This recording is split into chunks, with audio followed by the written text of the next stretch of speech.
Waalaikumsalam warahmatullahi wabarakatuh. Alhamdulillahirabbil alamin, kita bersyukur kepada Allah Subhanahu wa taala kita pada pagi hari ini bisa bertemu kembali dalam keadaan sehat walafiat meneruskan pembelajaran akuntansi internasional. Ini semua sudah mandi? Sudah mandi atau belum? Belum.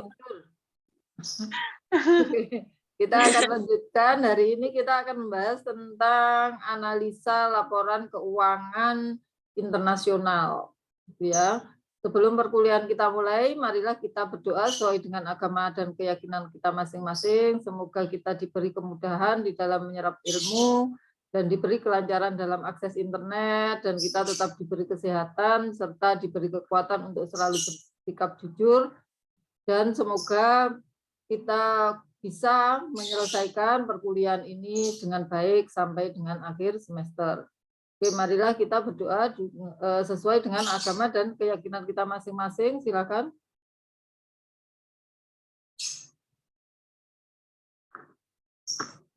Amin, amin, amin. Selesai. Saya akan lanjutkan pembahasan kita, yaitu mengenai akuntansi internasional, yaitu kita analisis laporan keuangan internasional. Anda saya kira sudah menempuh mata kuliah analisa laporan keuangan, kalau nggak salah semester 5 ya. Jadi ini adalah kelanjutan, artinya kalau sudah memahami mengenai bagaimana cara menganalisis laporan keuangan, tentu kalau dalam akuntansi internasional ini ditambahkan, yaitu dengan menganalisis laporan keuangan dari berbagai negara gitu ya, dari perusahaan yang tersebar di berbagai negara. Jadi di dalam analisis laporan keuangan yang sudah Anda pelajari itu kita hanya menganalisis laporan keuangan untuk perusahaan-perusahaan yang ada di dalam negeri. Berbeda dengan di dalam akuntansi internasional, maka analisis itu juga melibatkan perbandingan laporan keuangan di luar negeri dan juga terkait dengan perbedaan mata uang gitu ya, perbedaan mata uang. Oke, kita langsung saja. Apa yang dimaksud dengan analisis laporan keuangan? Ini adalah merupakan sebuah proses evaluasi posisi keuangan dan kinerja perusahaan dengan menggunakan laporan keuangan. Seperti sudah kita ketahui bahwa laporan keuangan itu mempunyai relevansi gitu ya, mempunyai value relevance gitu ya. Terkait dengan relevansi ini, bahwa laporan keuangan itu bisa digunakan untuk mengevaluasi dan memprediksi. Kalau mengevaluasi itu tentu adalah mengevaluasi kinerja keuangan yang sudah terjadi, histori kemarin gitu ya, tahun lalu, itu adalah disebut mengevaluasi. Tapi laporan keuangan juga bisa digunakan untuk memprediksi kinerja dan posisi keuangan di masa yang akan datang. Berdasarkan apa? Berdasarkan laporan keuangan tahun-tahun sebelumnya. Jadi selain bisa digunakan untuk mengevaluasi keuangan perusahaan, laporan keuangan juga bisa digunakan untuk memprediksi. Contohnya apa? Memprediksi penjualan, memprediksi laba, memprediksi kas, dan seterusnya. Jadi laporan keuangan itu mempunyai nilai relevan gitu ya, mempunyai relevansi untuk apa? Untuk memprediksi dan mengevaluasi. Kemudian tujuan analisis laporan keuangan itu ada beberapa, di antaranya satu, membantu menilai posisi dan kinerja keuangan. Kita tahu bahwa laporan keuangan itu terdiri dari apa saja? Laporan keuangan terdiri dari apa saja?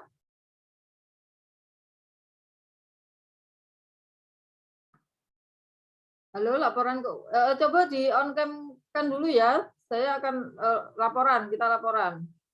Di foto. Saya foto. Ayo cepat.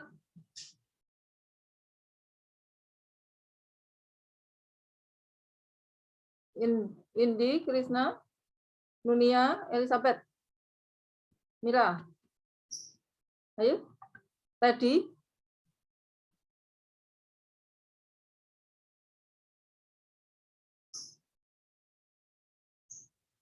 Teddy ini kemarin-kemarin kayak nggak pernah ketemu saya. Ya, Indi. Tadi kok kayaknya nggak pernah ini ketemu. Baru Bener, masuk itu. tadi. Hah? Baru masuk. Oh, tadi. Makanya kok kemarin-kemarin nggak pernah lihat tadi. Halo tadi. Ya Bu, selamat pagi. Nah, pagi. Tadi barusan masuk setelah UTS. Iya Bu, Kenapa? soalnya dari Papua Bu, di sana susah jaringannya. Oh, lah, untuk semua mata kuliah. Iya Bu, Oh, makanya kok kemarin-kemarin nggak pernah lihat. Kok baru muncul sekarang? iya Baru Ibu, muncul sekarang tadi berarti? Ya, iya tadi. Bu, iya. Walah. Kenapa di sana? Di sana jaringannya lemot begitu Bu, loadingnya lambat. Oh, bentar saya laporan. Kemarin Selasa hari apa ya? Selasa kemarin. Tanggal 7 kemarin Bu, Selasa. Tanggal 7 ya. Ini, aduh.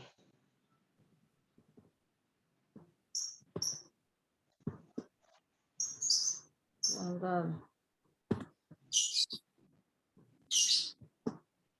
Ini susah.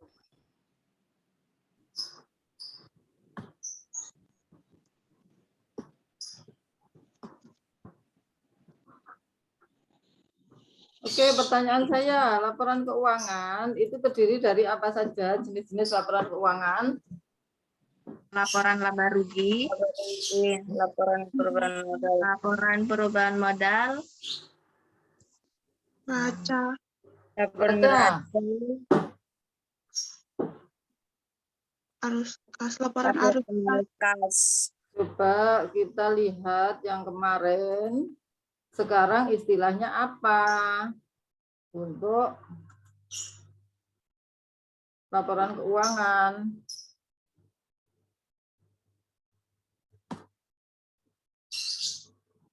Bentar.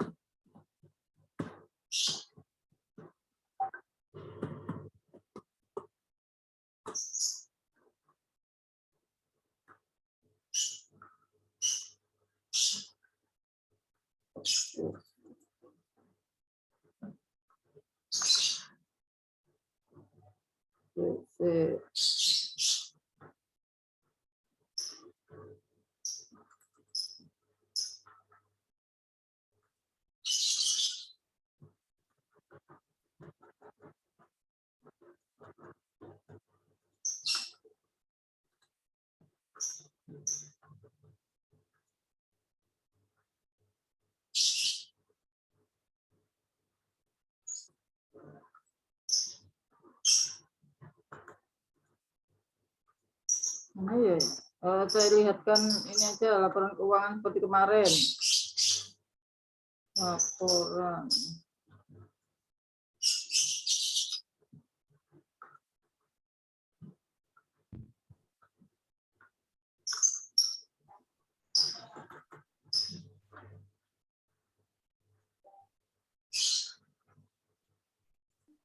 Coba dilihat ininya ya, istilah-istilahnya sekarang.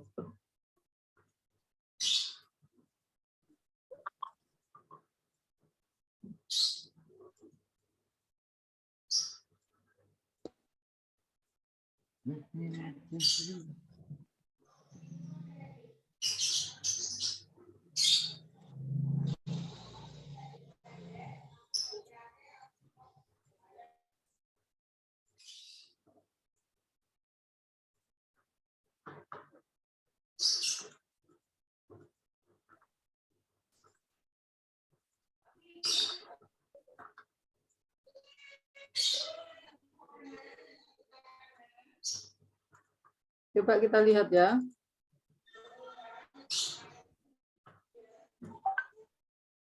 Coba sudah kelihatan? Sudah, Bu. Sudah kelihatan? Sudah, Bu. Sudah ya. Oke, kita lihat. Di sini lihat istilahnya. Ini istilahnya adalah laporan posisi keuangan yang dulu kita kenal dengan neraca. Isinya apa di sini? Ada aset, yaitu aset lancar dan aset tidak lancar. Kemudian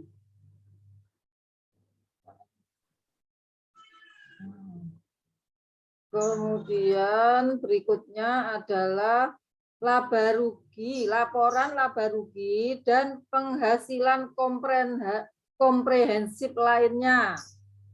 Nah, itu istilahnya adalah laporan laba rugi dan penghasilan komprehensif lainnya, artinya seluruh penghasilan itu dimasukkan. Oleh karena itu penghasilan komprehensif secara keseluruhan gitu ya.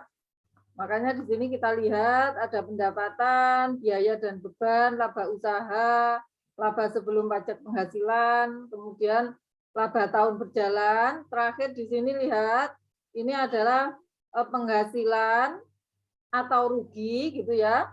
Baik penghasilan maupun kerugian itu dimasukkan. Istilahnya apa? Penghasilan dan rugi komprehensif lain.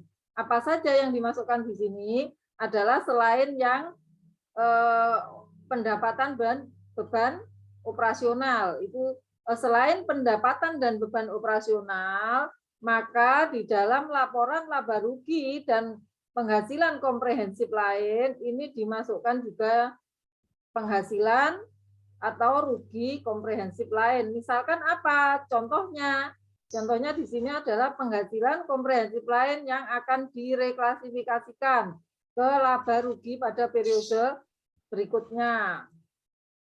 Terus apa lagi di sini? Di sini misalkan apa saja itu? Contohnya selisih kurs, penjabaran laporan keuangan, kemudian perubahan bersih nilai wajar aset keuangan yang tersedia untuk dijual. Jadi itu istilahnya laporan laba rugi dan penghasilan komprehensif lain. Kemudian apa berikutnya? Di sini adalah laporan perubahan ekuitas, ya. Laporan perubahan ekuitas.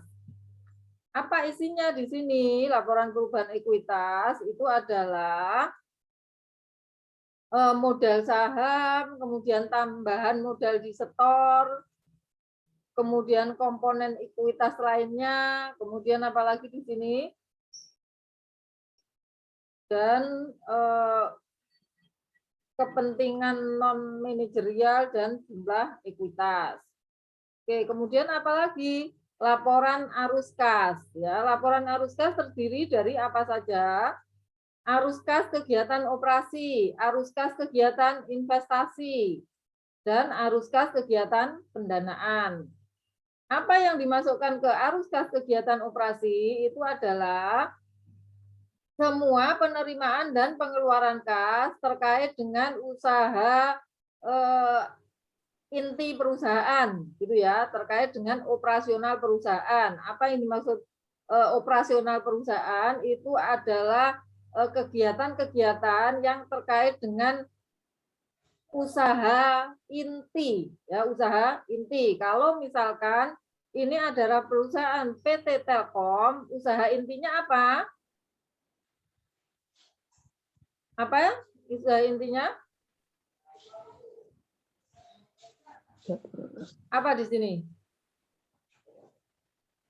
Melayani operator. Nah, belum. Masuk melayani operator. Apa yang kita ini? Jasa apa yang diberikan oleh Telkom? Jasa pelayanan terkait dengan Komunikasi. internet dan komunikasi. telepon. Gitu toh. Nah, itulah yang dimasukkan ke dalam kegiatan operasi. Kalau kegiatan investasi itu apa? Kegiatan terkait dengan perolehan dan penjualan aktiva tetap.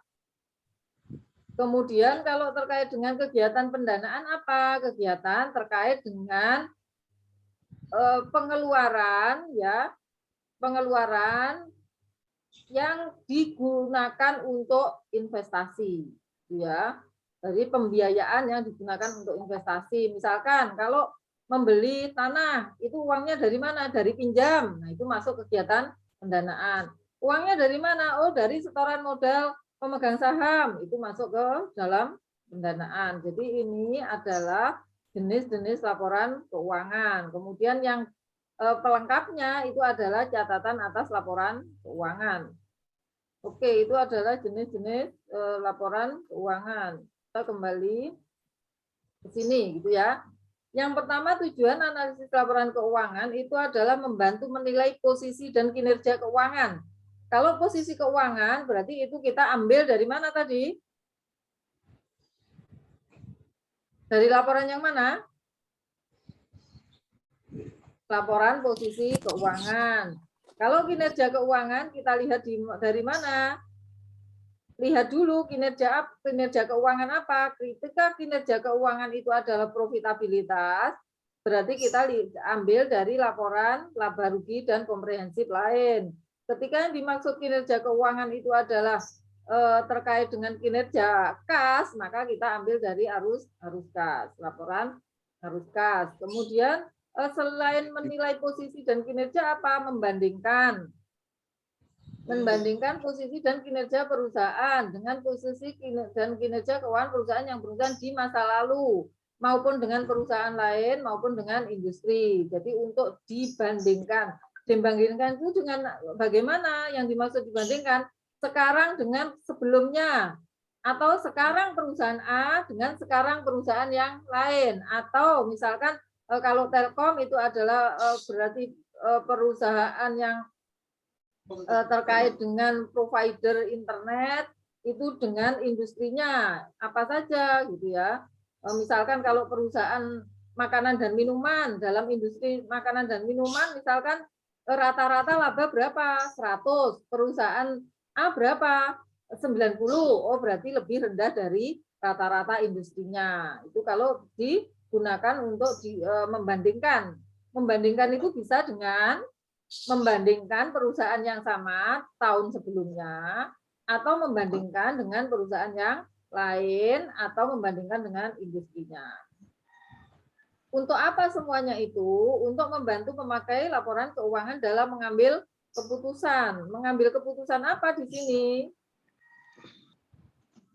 Tergantung siapa pemakai laporan keuangan. Kalau itu adalah pemerintah, itu berarti laporan keuangan digunakan untuk kepentingan penghitungan pajak yang harus dibayar. Kalau itu adalah perbankan, maka analisis laporan keuangan digunakan untuk pengambilan keputusan persetujuan tentang kredit. Kalau itu adalah pemakainya investor, analisis laporan keuangan digunakan untuk pengambilan keputusan menjual atau membeli saham atau obligasi dan seterusnya, gitu ya. Jadi itu adalah tujuan analisis laporan keuangan. Kemudian berikutnya, jadi tadi ya tujuan itu bisa mengevaluasi kinerja masa lalu, kinerjanya apakah bisa dipertahankan atau tidak, gitu ya. Kemudian terkait dengan jenis analisis laporan keuangan itu ada analisis arus kas, ada analisis rasio. Kita akan mempelajari satu persatu. Yang pertama di sini analisis rasio keuangan ya.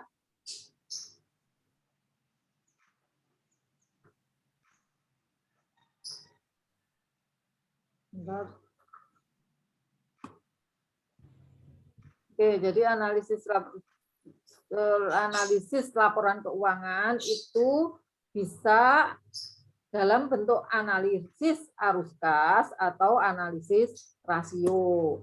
Kemudian analisis rasio itu bisa analisis rasio keuangan maupun analisis tren gitu ya. Apa yang dimaksud analisis rasio keuangan itu adalah analisis dengan membandingkan rasio-rasio keuangan, baik perbandingan secara internal maupun eksternal.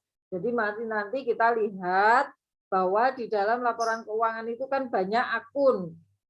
Keterkaitan antar akun itu bisa kita hitung rasionya. Kemudian analisis tren. Analisis untuk mengetahui perbandingan naik dan turunnya komponen dalam laporan keuangan. Jadi misalkan kas itu apakah tahun ini dibandingkan tahun sebelumnya naik atau tidak? Trennya selama 5 tahun terakhir seperti apa? Naik terus atau naik turun, gitu ya. Kalau naik terus berarti kita bisa memprediksi ke depan itu naik, tapi kalau naik turun bisa kita cari rata-ratanya untuk memprediksi arus kas di masa yang akan datang. Jadi ini adalah analisis tren. Tren itu berarti melihat ke belakang. Ke belakang itu bukan hanya satu, bisa 5 tahun terakhir, 10 tahun terakhir, sehingga itu kita bisa trennya seperti apa, apakah naik atau turun atau tetap. Ya, itu adalah analisis tren. Kemudian ada analisis common size, yaitu analisis dengan menghitung persentase unsur-unsur dalam neraca ke total aset dan unsur-unsur dalam laba rugi ke total pendapatan. Misalkan untuk total aset Telkom, gitu ya, paling tinggi itu apa asetnya, gitu ya, itu bisa kita lihat dengan melakukan analisis common size. Kemudian terkait dengan laba rugi, ya, terkait dengan laba rugi. Misalkan biaya operasional apa yang paling besar yang dikeluarkan oleh PT Telkom tadi contohnya, itu bisa kita ketahui dengan menggunakan analisis common size. Kemudian analisis indeks, yaitu analisis dengan menghitung persentase unsur-unsur dalam laporan keuangan ke laporan keuangan tahun dasar. Jadi ini hampir sama dengan analisis tren, tapi ini dengan menggunakan indeks. Misalkan tahun 2010 tahun dasar, berarti tahun 2011 tahun dasar itu menggunakan indeks 100. Tahun 2011 naik berapa persen? Misalkan naik 1%, berarti indeksnya 101 dan seterusnya. Ini kalau analisis indeks.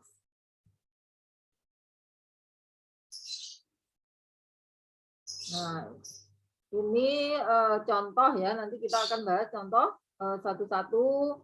Yang pertama ini adalah analisis tren, yaitu analisis tren terkait dengan laba rugi. Ini contoh yang sederhana ya, contoh sederhana laporan laba rugi yaitu tahun 2009 dan tahun saya ganti aja ya biar 20 misal ya. Penjualan naik, harga pokok penjualan naik dan seterusnya ya. Ini adalah contoh laporan laba rugi. Kan rugi laba, saya ganti ya. Tadi istilahnya apa? Sekarang istilahnya apa? Untuk laporan laba rugi apa? Laba rugi dan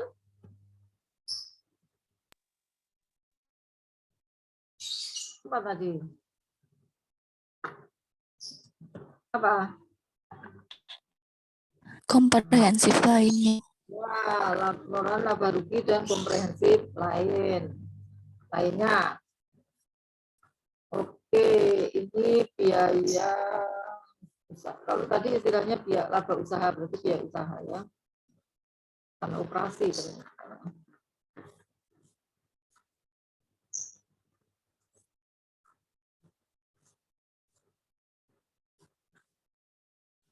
Laba biaya dan beban gitu aja.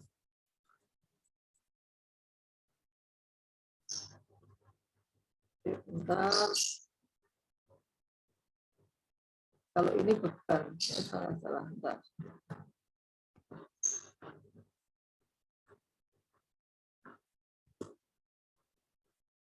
ganti dulu. Ya.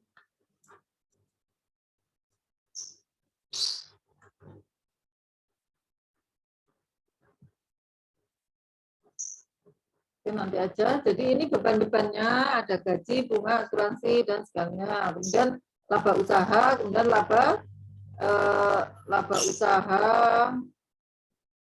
laba sebelum pajak, pajak penghasilan. Oh iya, ini totalan ini, total beban, salah.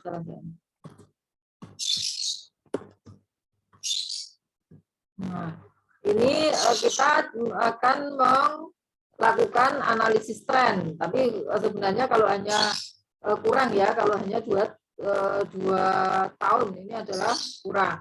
Jadi kita kalau analisis tren itu berarti dari tahun 90 ke 2020 itu adalah naik, gitu kan?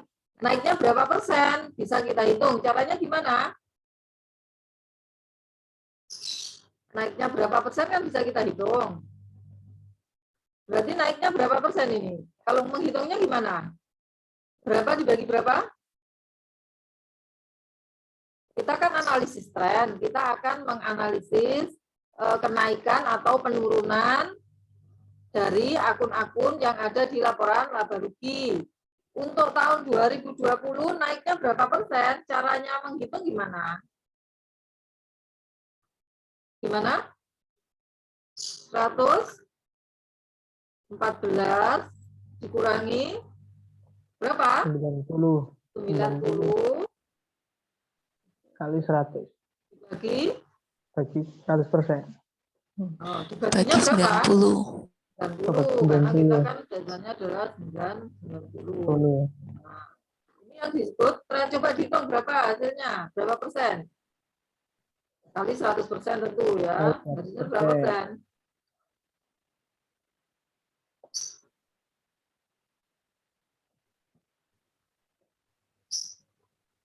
Hitung? Berapa toh?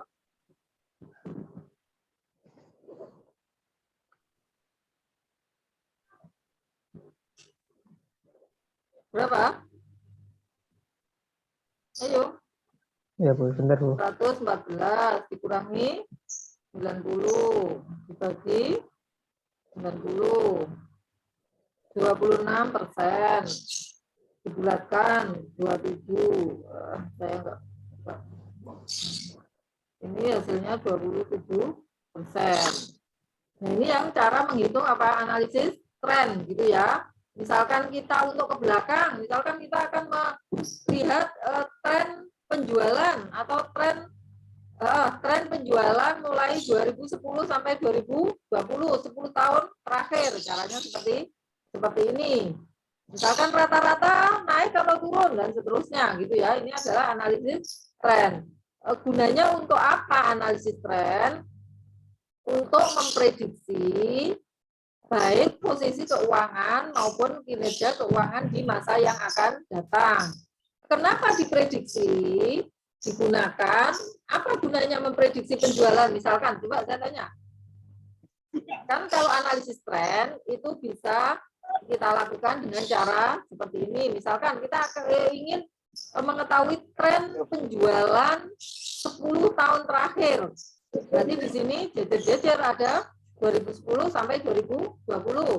Kita hitung setiap tahunnya naik berapa persen, naik atau turun. Nah, hasilnya ini kita gunakan untuk memprediksi penjualan di masa yang akan datang. Apa manfaatnya? Apa gunanya perusahaan memprediksi penjualan, misalkan? Apa?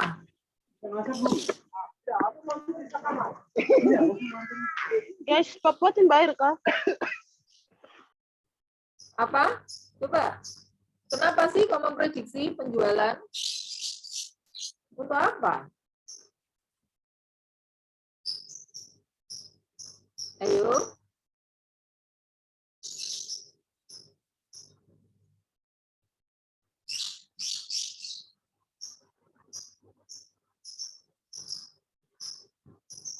Ayo, untuk apa? Hah? Kenapa sih penjualan diprediksi? Ayo.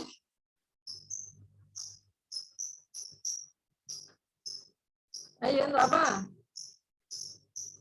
Zanu.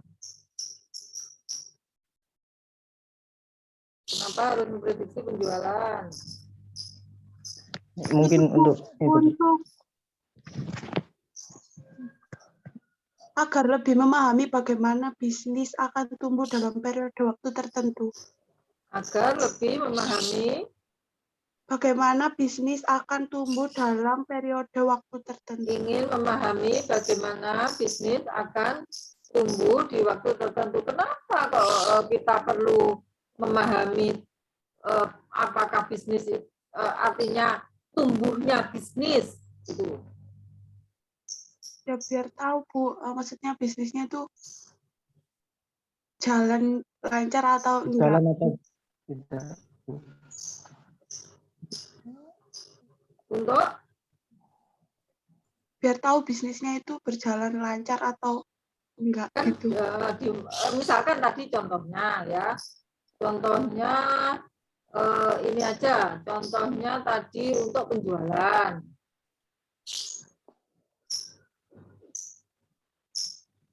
Untuk penjualan, kenapa diprediksi? Untuk apa sih biasanya? Untuk membuat anggaran. Nah, setiap perusahaan itu pasti membuat anggaran untuk tahun yang akan datang. Ketika membuat anggaran penjualan, berapa penjualan tahun 2022, berapa prediksinya? Itu bagaimana memprediksinya? Kan kita tentu salah satunya itu adalah menggunakan tadi analisis tren. Trennya naik berapa persen di tahun-tahun sebelumnya. Jadi kenapa dilakukan analisis tren? Apa manfaatnya kita melakukan analisis tren? Itu adalah untuk memprediksi ya, memprediksi baik posisi keuangan maupun kinerja keuangan di masa yang akan datang. Untuk apa sih kalau diprediksi? Adalah untuk membuat target anggaran ya. Setiap perusahaan itu mempunyai target anggaran. Targetnya penjualan tahun depan berapa?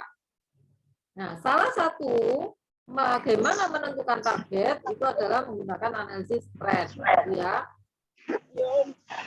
Kemudian berikutnya adalah analisis common size. Contoh ini adalah analisis common size untuk laba rugi. Tadi analisis common size itu analisis apa?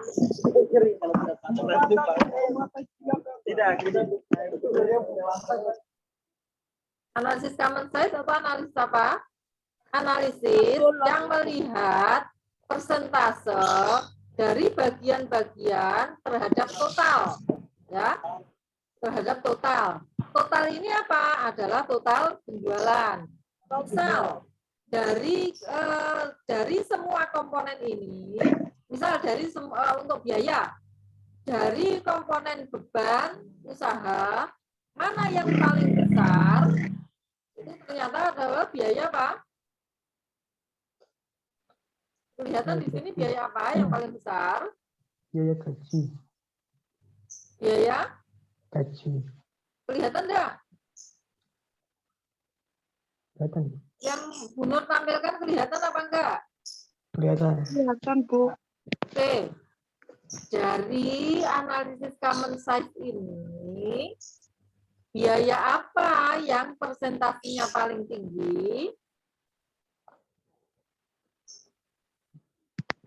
Biaya apa? Biaya gaji.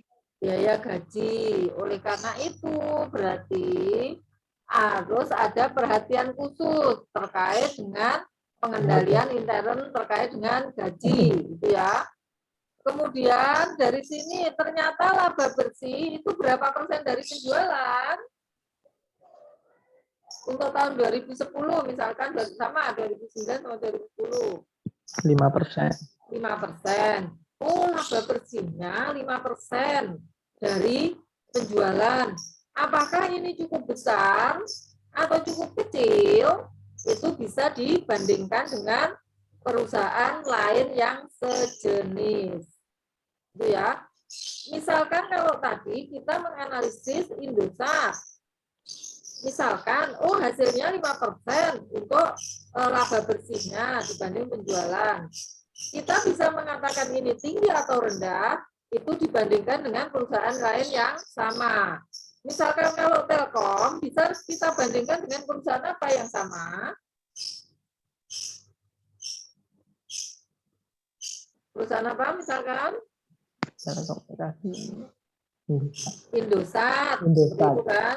Nah, salah satunya perusahaan di bidang telekomunikasi adalah Indosat. Jadi kita bisa mengatakan apakah tingkat laba bersih 5% itu tinggi atau rendah, itu bisa dibandingkan dengan perusahaan lain yang sejenis atau di dalam industrinya, rata-rata di dalam industrinya, gitu ya. Jadi ini adalah contoh untuk analisis common size. Kita lihat di sini, oh ternyata harga pokok penjualan itu sudah mengambil 63% gitu ya. Kita lihat di sini di tahun 2010. Oh, harga pokoknya sangat tinggi ya, 63%. Kemudian laba bersihnya 5%. Oh, ini kalau dibandingkan misal, ini dibandingkan dengan perusahaan yang lain sejenis masih kecil, berarti harus dinaikkan. Kalau dinaikkan, mana yang harus kita naikkan atau kita turunkan dari berbagai komponen di atasnya?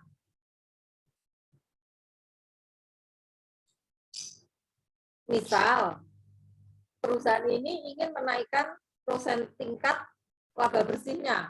Mana yang harus ditambah atau dikurangi? Mana? Contoh, oh komponen harga pokok penjualannya kok besar gitu ya. Oh berarti di dalam nanti efisiensi produksi itu harus ditingkatkan sehingga harga pokok penjualan bisa turun. Kalau harga pokok penjualan turun, maka laba bersihnya bisa naik. Atau harga jualnya dinaikkan, gitu kan? Harga jualnya dinaikkan sehingga penjualannya menjadi semakin tinggi, sementara harga biaya-biayanya lain adalah tetap. Jadi itu gunanya analisis common size. Kemudian analisis indeks, gitu ya. Analisis indeks itu hampir sama dengan analisis tren, cuma ini menggunakan apa? Indeks, yaitu misal 2009 indeksnya 100%, sehingga ini tahun 2010 menjadi 113, nanti 100 berapa, sampai berapa indeksnya, misalkan sampai 500, oh berarti itu sudah naik sangat besar dari tahun dasarnya, gitu ya. Ini misal tahun dasar 2019 sampai 2009, misalkan indeksnya 2009 100, 2019 sudah 200, oh berarti itu sudah naik tinggi, yaitu dua kali lipat, gitu ya. Ini adalah analisis indeks. Kemudian analisis rasio, analisis arus kas. Contoh analisis terhadap arus kas masuk dan keluar. Ya. Ini ada contohnya enggak? Oke, analisis terhadap arus kas masuk dan keluar. Contoh ini tadi aja. Yang Telkom. Oke, mana tadi? Oke. Analisis terhadap arus kas masuk dan arus kas keluar. Contoh ini.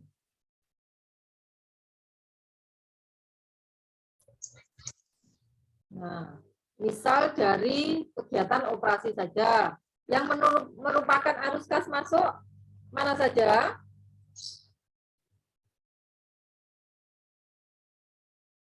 Mana saja yang kurang besar? Ya, saya besarkan. Nah, coba. Yang merupakan arus kas masuk itu apa saja? Ayo.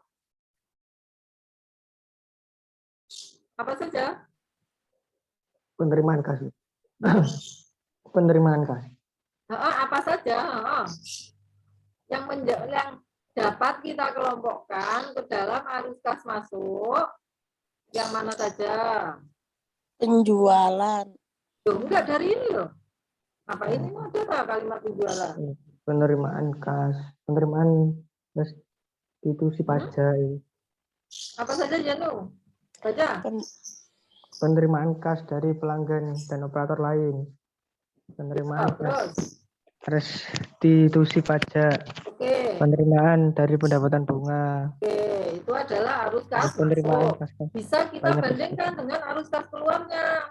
Apa saja ini arus kas keluarnya untuk apa saja? Pembayaran Apa saja? kas Untuk beban. Pembayaran Untuk beban. kas, Terus? pembayaran pajak. Pajak penghasilan Pajak. Pembayaran penghasilan. pajak penghasilan. Karyawan. kas. Karyawan. Untuk Karyawan. Beban bunga. bunga, sewa, PPN, dan Sewa. lainnya. Bisa kita bandingkan. Untuk arus kas operasi, itu kas masuk dan kas keluarnya, kas masuk dibanding kas keluar berapa persen? Ya, bisa kita hitung tadi untuk kas masuk dari pelanggan, restitusi pajak, pendapatan bunga, keluarnya beban, PPh, karyawan, bunga, PPN, dan sebagainya. Kemudian kita jumlahkan berapa persen arus kas keluar dibanding dengan arus kas masuk. Oh, ternyata 110%. Oh, berarti kalau arus kas keluarnya lebih besar dari arus kas masuk. Tapi ini kita lihat arus kas bersihnya adalah 63.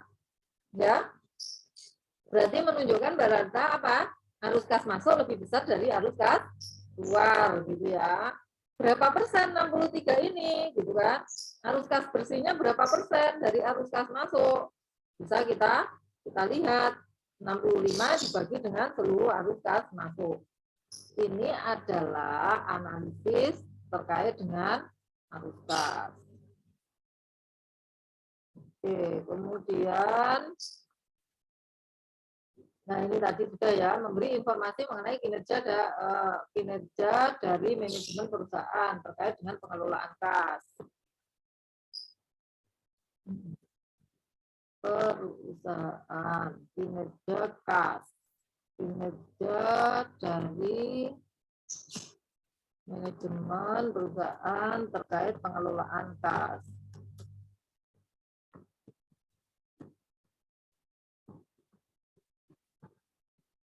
Oke, kemudian analisis rasio. Ada bermacam-macam analisis rasio ya. Ada analisis likuiditas, efisiensi, profitabilitas, dan analisis coverage.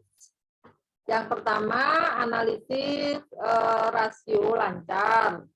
Yaitu apa? Aktiva lancar dibanding kewajiban lancar gitu ya. Ini misalkan saja ya. Misal 1,5 berarti artinya apa? Aktiva lancarnya itu lebih besar dari kewajiban lancarnya. Lebih besarnya berapa? Lebih besar 50% gitu ya, karena ini 1,5. Setiap kewajiban lancar itu setiap kita punya hutang Rp1 dijamin ya. Kalau kewajiban ini adalah kewajiban lancar. Jadi misalkan hasilnya 1,5 itu artinya apa? Artinya setiap kita punya hutang Rp1 itu dijamin oleh aktiva atau kekayaan lancar sebesar Rp1,5. Kemudian rasio cepat. Kalau aktiva lancar itu terdiri dari apa saja coba? Ini dulu. Aktiva lancar apa saja? Kas. Hah? Aktiva lancar terdiri dari kas. Kas, Piutang. piutang, apa lagi? Perlengkapan. Perlengkapan, apa lagi? Apa lagi?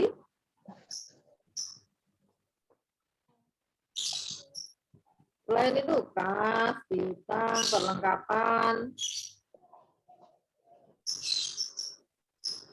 Persediaan. ya, persediaan dan aktiva lainnya gitu ya. Misalkan beban yang dibayar di muka gitu ya. Itu adalah aktiva lancar. Kalau kewajiban lancar itu adalah kewajiban jangka pendek ya. Apa yang dimaksud kewajiban jangka pendek? Kewajiban yang apa? Yang Apa? dibayar kurang dari 1 tahun. Ya, kewajiban yang Dibayar sebelum 1 tahun. jatuh temponya kurang Kurang dari 1 tahun. gitu ya. Jadi aktiva lancar adalah rasio lancar itu adalah aktiva lancar dibagi kewajiban lancar. Sudah tahu aktiva lancar itu apa, kewajiban lancar itu apa. Jadi rasio lancar, kalau rasio lancar ini semakin tinggi, itu menunjukkan perusahaan semakin bagus atau semakin buruk untuk likuiditasnya.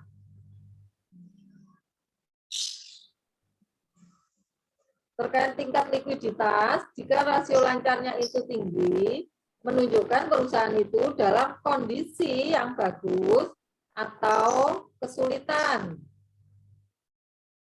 keuangan. Bagus. Kalau rasio lancarnya tinggi, ya bagus kondisi keuangannya karena dia mempunyai aktiva yang banyak untuk melunasi kewajiban lancar yang rendah gitu ya. Jadi setiap ada kewajiban lancar yang jatuh tempo pasti bisa dibayarkan kalau rasio lancarnya tinggi. Tetapi apakah ini menunjukkan kepresisian ya, artinya tepat atau tidak terkait dengan rasio likuiditas perusahaan, itu lebih bisa ditampilkan gitu ya, lebih bisa digambarkan itu dengan rasio cepat ya, rasio cepat. Tadi aktiva lancar terdiri dari kas, piutang usaha, perlengkapan, persediaan gitu ya. Dari beberapa akun tersebut atau item tersebut, yang masuk ke rasio cepat itu adalah kas dan piutang usaha. Kenapa? Karena kedua aset tersebut itu langsung ini artinya kalau kas jelas ya siap ketika itu jatuh tempo siap dibayarkan, gitu ya. Kalau piutang usaha tentu ini adalah piutang usaha yang dalam kelompok lancar, artinya jatuh temponya kurang dari 1 tahun dan secara lancar bisa ditagihkan. Sehingga kalau rasio cepat yang dimasukkan hanya kas dan piutang usaha. Kenapa persediaan tidak dimasukkan dan perlengkapan juga tidak? Karena perlengkapan kan tidak mungkin. Artinya untuk tingkat penjualannya atau tingkat keterjualannya itu kan rendah gitu ya. Misalkan kita punya perlengkapan kertas 10 rem, gimana mau menjualnya? Karena kita bukan, misalkan Telkom, misalkan tadi Telkom punya perlengkapan kertas 10 rem. Ketika ada hutang yang jatuh tempo, gitu ya, hutang yang jatuh tempo, apakah bisa perlengkapan misalkan kas itu dijual dengan cepat, gitu ya? Karena Telkom bukan perusahaan jual beli kertas, gitu ya. Oleh karena itu yang dimasukkan di rasio cepat itu hanya kas dan piutang usaha yang bisa cepat digunakan untuk membayar utang lancar yang jatuh tempo. Kemudian yang cepat lagi itu adalah cash ratio atau rasio kas. Nah, ya hanya kas dibanding kewajiban lancar. Jadi berapa uang tunai yang tersedia ketika kewajiban lancar itu jatuh tempo. Kemudian berikutnya adalah rasio efisiensi, yaitu rasio penjualan bersih dibanding rata-rata aset. Jadi apakah dengan aset yang dimiliki perusahaan mampu mendapatkan penjualan yang tinggi atau tidak. Yang berikutnya rasio profitabilitas, yaitu contohnya misalkan margin laba, yaitu apa? Net income atau laba bersih. Net income itu laba bersih dibandingkan penjualan. Kemudian rasio pembayaran dividen tunai dibanding penghasilan bersih, gitu ya. Kemudian apalagi rasio cakupan atau rasio coverage, yaitu contohnya interest coverage, yaitu earning before interest and tax dibagi beban bunga. Pengelompokan rasio ini bermacam-macam. Ini salah satu contohnya saja, gitu ya. Mungkin di buku yang lain pengelompokannya bisa berbeda-beda. Ini salah satu contohnya saja. Net income itu adalah laba bersih. Kemudian ini adalah earning before interest and tax. Jadi laba sebelum bunga dan pajak.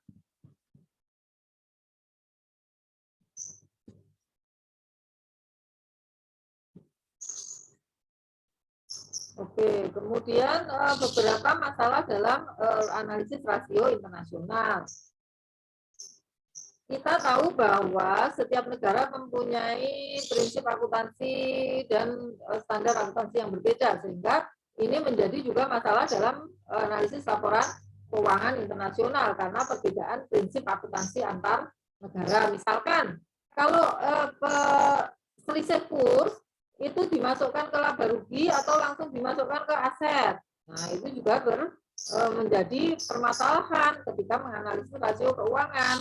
Karena apa? Karena misalkan satu negara selisih kurs itu dimasukkan ke laba rugi. Kalau selisih kursnya rugi berarti akan menurunkan tingkat kinerjanya. Sementara untuk negara lain misalkan selisih kurs itu dimasukkan ke aset, berarti tidak mempengaruhi laba rugi. Sehingga ketika kita bandingkan dua perusahaan itu seolah-olah perusahaan yang pertama itu lebih buruk kinerjanya, tapi padahal enggak, sama saja. Ini hanya karena apa? Memasukkan selisih kurs ke dalam laporan laba rugi. Yang satunya selisih kurs itu dimasukkan ke aset, mengurangi nilai aset. Jadi misalkan seperti itu. Kemudian perbedaan budaya lokal, ekonomi, dan persaingan mempengaruhi penafsiran ukuran akuntansi dan rasio keuangan. Contoh, di negara yang maju tentu tingkat profitabilitas, misalkan tadi yang 5% itu apa tinggi atau rendah. Itu tentu berbeda dengan perusahaan yang ada di negara berkembang ataupun yang di negara yang belum berkembang. Jadi ini menjadi masalah di dalam analisis rasio keuangan internasional, gitu ya.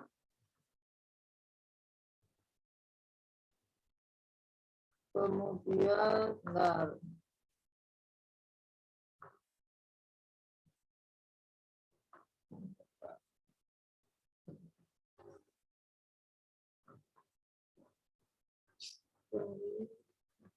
Mendata.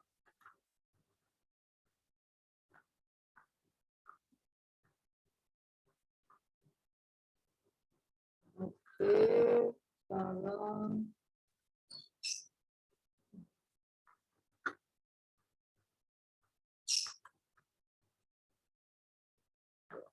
itu ya permasalahan. Kemudian bagaimana cara menanggulangi permasalahan tersebut?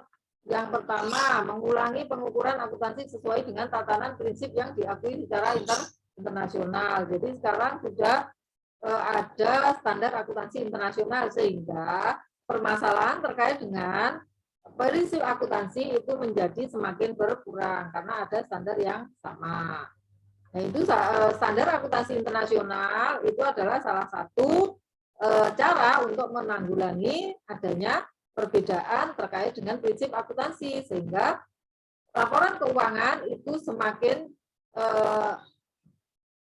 bermanfaat, ya, semakin tinggi manfaatnya ketika digunakan untuk perbandingan antar negara.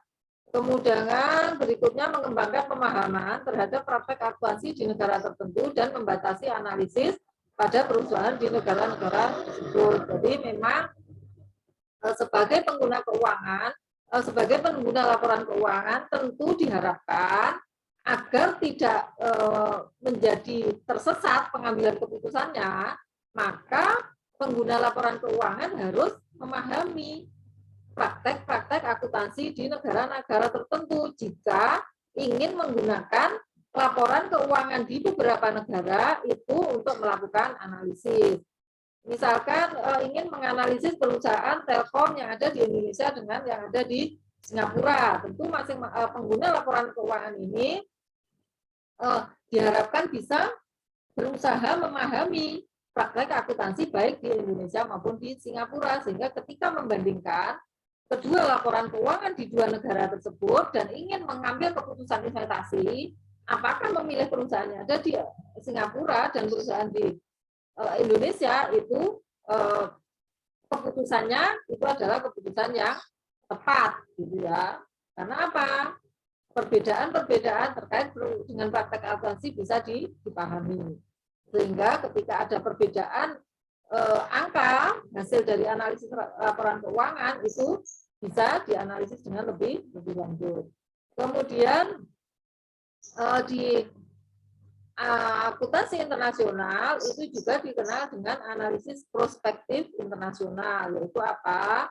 Yaitu terkait dengan perhitungan perkiraan, yaitu membuat perkiraan yang jelas mengenai prospek perusahaan berdasarkan strategi bisnis, akuntansi, dan analisis keuangan.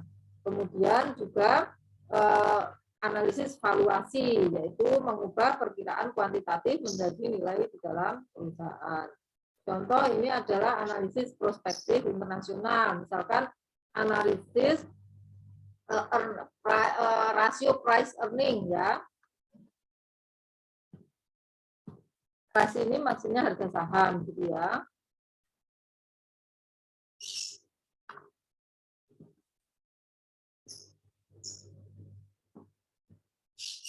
Rasio price earning ratio. Ini adalah rasio yang menunjukkan seberapa besar earning itu mampu mempengaruhi harga saham, gitu ya. Jadi misalkan ini contohnya earning dari perusahaan yang dianalisis diperkirakan 1,8 per saham. Maka harga atau valuasi atau harga saham maksudnya. Harga saham atau nilai saham yang sesuai adalah 27 per saham, yaitu berapa? 15 kali 1,8, gitu ya. Jadi ini contoh dari analisis prospektif. Kemudian jadi ini contohnya ya, contohnya analisis price earning ratio sama dengan 15. Kemudian earningnya 18. Oleh karena itu berapa harga sahamnya? Yaitu 27, yaitu 15 kali 1,8. Jadi seperti ini. Rasio sama dengan kan price dibagi earning. Ini ya. Rasionya berapa? Di sini rasionya 15. Kemudian price itu harga saham. Harga sahamnya berapa diperkirakan jika earningnya 5? Earningnya 1,8. Ya. Laba per saham 1,8. Sehingga di sini menjadi berapa? Price atau harga saham sama dengan berapa? 15. Kelihatan ya ini? Kelihatan? Kelihatan, Bu. Kelihatan ya, 1,8. Jadi kita memprediksi harga saham itu adalah sebesar 27. Ini ya, ini jadi analisis prospektif dengan menggunakan analisis price earning ratio. Dengan menggunakan rasio ini kita bisa memprediksi apa harga saham. Jelas ya? Jelas, Bu. Terus berikutnya adalah faktor-faktor yang mempengaruhi analisis prospektif, yaitu akses informasi, ketepatan waktu, batasan bahasa, bahasan dan menggunakan istilah, kemudian masalah mata uang asing. Jadi akses informasi, apakah kita bisa artinya mengakses ya nilai earning, gitu ya, itu adalah akses informasi. Kemudian terkait dengan akses informasi, ini saya kira tadi untuk apakah kita bisa mengakses earning itu menjadi sangat mudah, karena apa? Kita bisa mendownload laporan keuangan dengan bebas, gitu ya. Sumber informasi itu seringkali itu sudah ada dari pasar modal, ya. Misalkan Indonesia IDX, Tokyo, kalau Jepang ada Tokyo Stock Exchange, New York ada, Amerika ada New York Stock Exchange. Artinya saat ini akses informasi itu sudah tidak menjadi masalah. Kemudian ketepatan waktu. Ketepatan waktu ini terkait dengan ketepatan penerbitan laporan keuangan, gitu ya. Laporan keuangan antar negara itu mungkin berbeda-beda ya, berbeda-beda waktunya. Kadang ada yang per 31 Maret, ada yang per 31 Desember gitu ya. Tolong bisa dicari ya, Anda bisa cari mana negara-negara yang laporan tahunannya berakhir 31 Desember, mana saja yang berakhir 31 Maret. Tentu kan tidak bisa dibandingkan. Gimana kita membandingkan antara perusahaan yang laporan keuangannya per 31 Desember dengan laporan keuangan perusahaan yang per 31 Maret? Nggak bisa ya. Jadi itu juga menjadi salah satu kendala. Kemudian keterlambatan laporan keuangan. Jadi kadang-kadang seringkali memang laporan keuangan yang sudah diaudit itu tentu terbit setelah akhir tahun, ya, karena audit memerlukan waktu. Ada beberapa negara yang auditnya cepat sehingga laporan akhir tahun itu segera bisa keluar. Tapi ada beberapa negara mungkin yang beberapa negara yang perusahaannya itu cenderung bahwa laporan keuangannya terlambat. Artinya apa? Audit memerlukan waktu yang lebih panjang. Jadi ini juga menjadi keterbatasan dalam analisis laporan keuangan internasional. Ketika kita ingin membandingkan di dua negara, oh satunya laporan keuangannya belum terbit. Karena biasanya 3 bulan setelah akhir tahun. Di negara yang satu, oh sudah terbit, karena biasanya 1 bulan setelah akhir tahun, laporan keuangan yang diaudit sudah terbit. Sehingga ini kan juga menjadi masalah ketika kita akan membuat analisis laporan keuangan, karena satunya belum ada, gitu ya. Itu terkait dengan ketepatan waktu sebuah informasi. Kemudian berikutnya pertimbangan mata uang asing, gitu ya. Tentu nanti juga berbeda ketika kita melakukan analisis laporan keuangan yang mata uangnya berbeda. Tapi saya kira kalau itu adalah ini hanya kebiasaan saja, gitu ya. Misalkan terbiasa menggunakan rupiah, maka analisis akun yang dibuat dalam dolar menjadi kurang nyaman. Tapi kalau masalah isi, kalau semuanya itu adalah dolar, saya kira nggak masalah ya terkait dengan analisis laporan keuangan. Jadi masalah isi informasi, laporan mata uang asing benar-benar hanya masalah bentuknya saja. Kalau isinya sama, karena apa? Kalau semua satu laporan itu dalam dolar, tentu tidak. Ketika kita pindah ke misalkan rupiah, gitu ya, kan semuanya dikalikan dengan angka yang sama, sehingga itu tidak begitu menjadi masalah. Contoh ini ya, contoh misalkan ini aset lancar $12, 500, 200, kemudian 200 dan sebagainya menjadi ditransaksikan, gitu ya. Misalkan menjadi ditransaksikan kan semua dikalikan angka yang sama, sehingga transaksi itu menjadi, artinya untuk rasio keuangan tidak begitu masalah. Kemudian ini contoh transaksi yang lain. Jadi misal ini gimana sih cara hapusnya ini?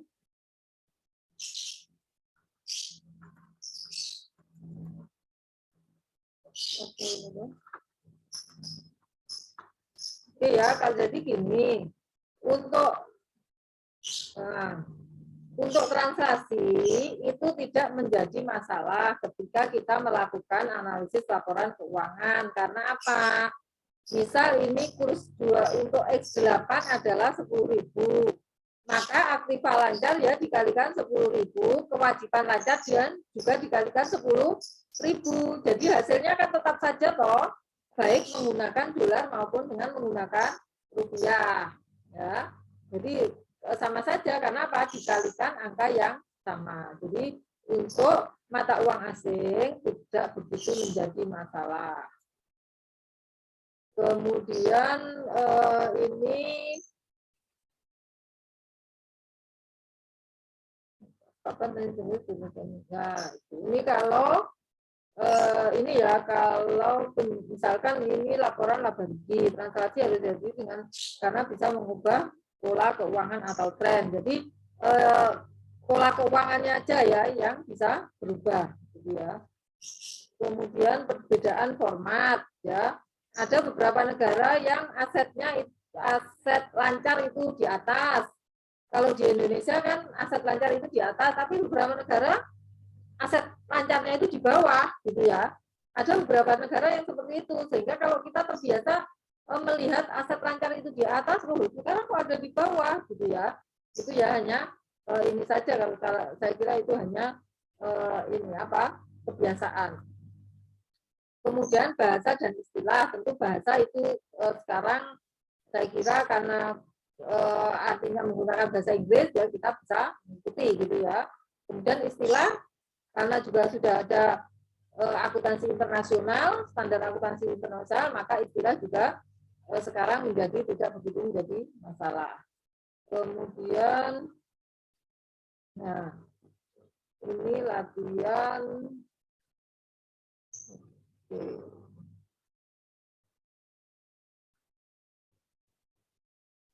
Ini ya, ini latihan tolong dikerjakan ya. Nah ini aja menghitung likuiditas, kemudian ini benar.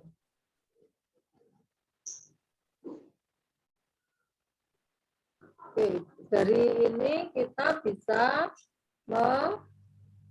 melakukan latihan ya.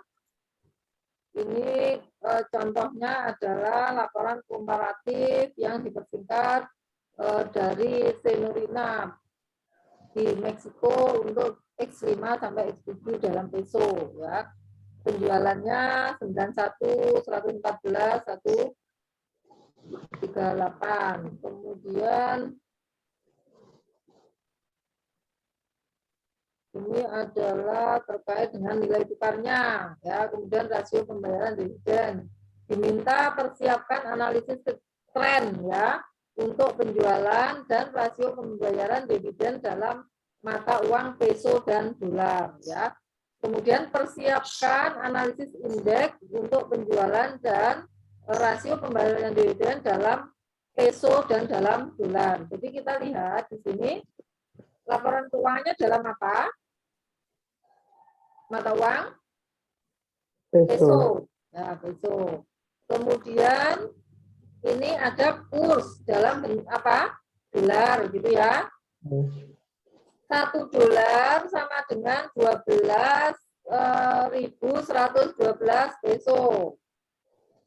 Tahun X7 1 dolar 12.640 peso.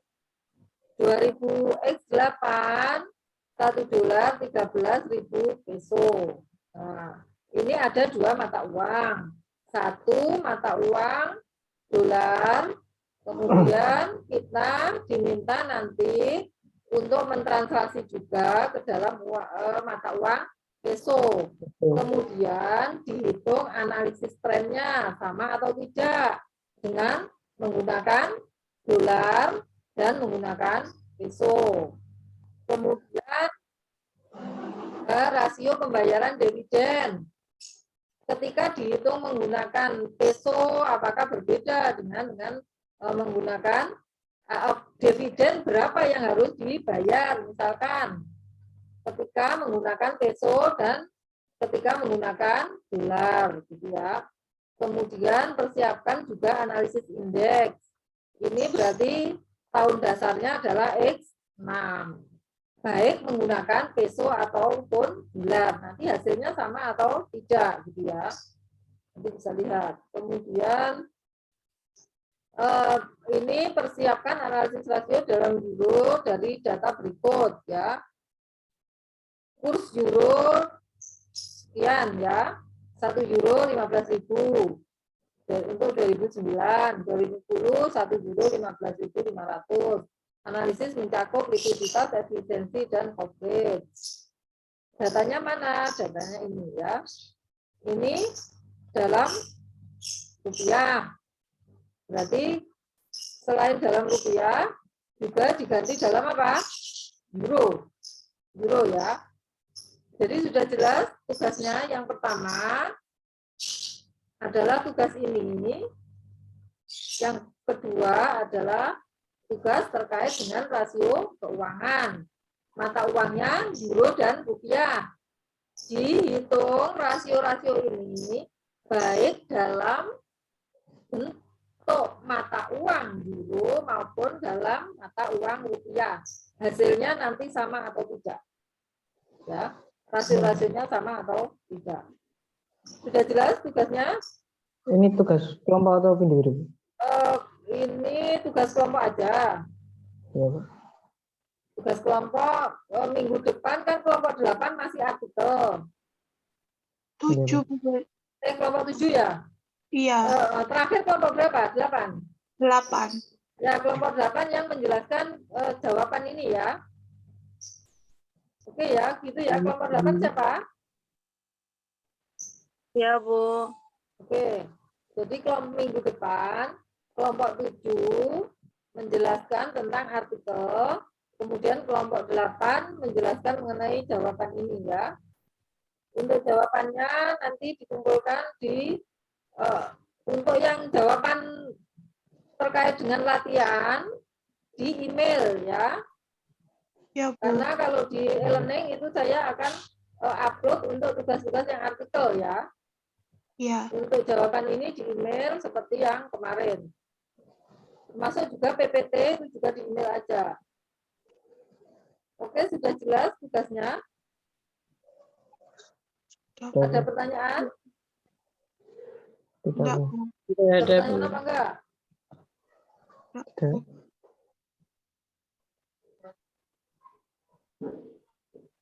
Untuk kuliahnya itu hari Selasa atau Oh iya, masih- besok hari Selasa saya bisa, karena Sabtu saya nggak bisa. Besok hari Selasa ya? Iya, Bu. Ya, Bu. Oke, kalau nggak ada ini, saya akhiri. Ada pertanyaan terkait tugasnya? Ya, Enggak ya? sudah, Bu. Oke, saya kira kita akhiri pertemuan pada pagi hari ini. Tugas minggu depan adalah terkait dengan latihan untuk analisis laporan keuangan internasional. Tugas yang pertama itu adalah tadi untuk analisis apa tadi? Analisis tren gitu ya. Kemudian itu dalam mata uang peso dan dalam mata uang dolar. Yang kedua, tugasnya adalah menghitung rasio keuangan baik dalam mata uang euro maupun dalam mata uang rupiah. Nah, kita lihat nanti apakah hasilnya sama atau tidak, gitu ya. Kemudian tentu bukan hanya menghitung, kita harus mampu melakukan analisis terhadap hasil dari hitungan kita mengenai rasio keuangan. Oke, saya kira cukup untuk pertemuan pada pagi hari ini. Alhamdulillah kita bisa menyelesaikan perkuliahan pada pagi hari ini dengan baik. Semoga ilmu yang kita terima itu bisa bermanfaat di masa yang akan datang, dan semoga apa yang kita lakukan di sini ini adalah salah satu usaha kita di dalam menimba ilmu itu menjadi amal kebaikan yang dicatat oleh Allah Subhanahu wa taala. Amin. Dan semoga kita selalu diberi kesehatan, bisa ketemu minggu depan untuk melanjutkan mata kuliah akuntansi internasional. Amin. Dan tetap semangat, tetap jujur di dalam menulis forum kejujuran. Saya kira itu, mari kita akhiri perkuliahan ini dengan berdoa sesuai dengan agama dan keyakinan kita masing-masing. Berdoa silakan.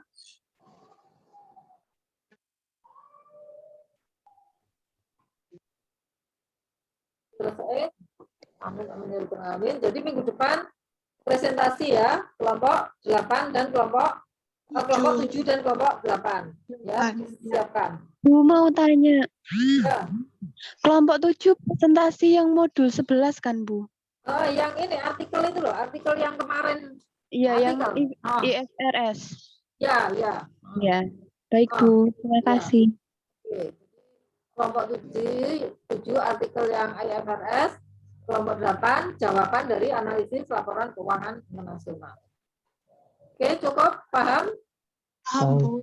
Oke, saya akhiri. Wassalamualaikum warahmatullahi wabarakatuh. Waalaikumsalam.